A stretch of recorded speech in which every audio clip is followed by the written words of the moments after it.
We'll guide you through how to view Vercel logs effectively. If you find this helpful, consider subscribing and liking the video. First, open your web browser and head over to the Vercel dashboard. You'll need to log in with your credentials if you haven't already.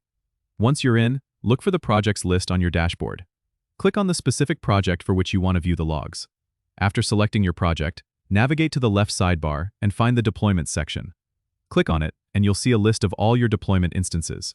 Choose the deployment you're interested in by clicking on it. This will open up a detailed view of that deployment. Now, look for the Logs tab, which is typically located near the top of the page. Click on Logs to view the real-time output of your application. You can filter these logs by type, such as errors, warnings, or debug, using the filter controls provided. This can be really handy if you're trying to troubleshoot a specific issue. The logs are streamed live, so if your application is running, you can see updates as they happen.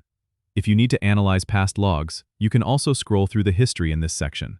Remember, having access to these logs is crucial for monitoring performance and diagnosing issues quickly. Don't forget to subscribe and comment if this helped you out.